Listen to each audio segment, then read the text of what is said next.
मी घेऊन आलेलो आहे, एक आहे TVS, एक आहे बजाज आणि TVSमध्ये कुठली गाडी चांगली आहे आपण बघू, चेक करू. बजाजला आपण बघू, TVSला पाणी ठेवायचं इकडे नाही आहे, पाणी ठेवायचं इथं आहे.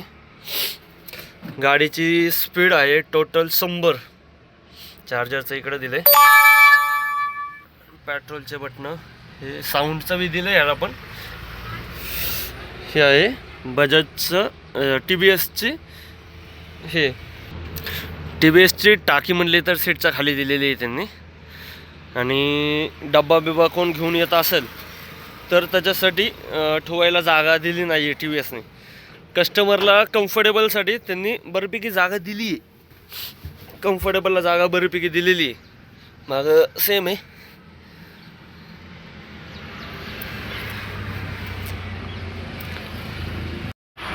हो सर,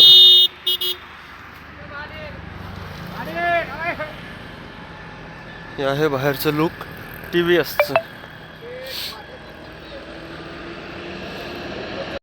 आता आपण बघत आहे TVS बजाज. TVSला बघितलं, TVS मॉडिफायला किती होऊ शकते तुम्ही बघून बघा. आणि बजाजकडे आता बघू.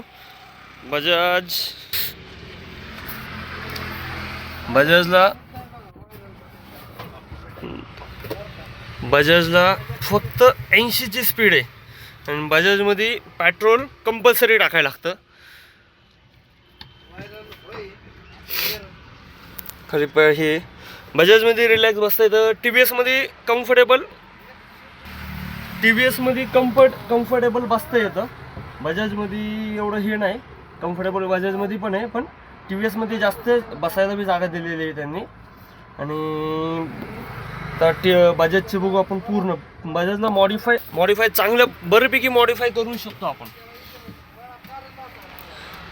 बजाजला मॉडिफाय करू शकतो, मध्ये कस्टमरच्या ह्याच्यामध्ये जागा. आणि हे आहे बजाज.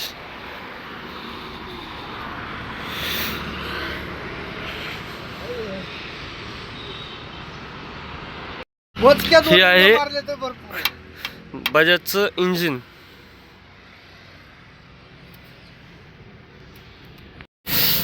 ही गाडीचा TVSचा हा मेन कुलंट. आणि किती गिचमिड का आलाय बघा. पण गाडीला 100ची स्पीड आहे, मग थोडाफार तर जास्त आहे ना ह्याचा.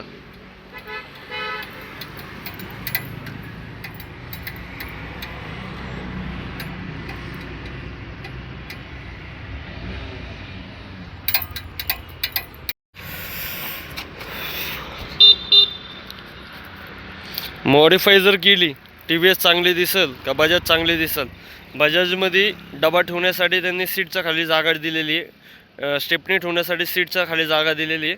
TVSला स्टेपनी वरच्या साईडला लेफ्टला वर ठेवलेली आहे. सीटच्या खाली त्यांनी फक्त हे दिले, आपलं गॅसची टाकी दिलेली. आणि आमची गॅसची टाकी बॅक साईडला आहे, म्हणजे इंजिन ज्या जागेवर आहे आमचं त्या जागेवर आमची गॅसची टाकी, म्हणजे मागचा जो कस्टमर बसतो त्याच्याबरोबर सीटच्या खाली टाकी आहे ती मधल्या साईडनी. आणि TVSची बाहेर ओपनला दिसती, ओपनला म्हणजे वर सीटच्या खालीच आहे. TVSला डबा ठेवण्यासाठी जागा नाही आहे, बजाजला डबा ठेवण्यासाठी जागा आहे. जे दिवसभर गाडी चालवतं त्याच्यासाठी TVS बजाज चांगली. आणि जे फक्त तात्पुरत्या टाईमपासला गाडीवर येतात, काही वेळेस त्यांना डब्याची गरज नाही, डबा ओपनला ठेवायला लागेल. जे घेऊन येईल त्याला डबा ओपनला ठेवायला लागेल फक्त. आता बघा चांगली कुठली आहे काय नाही.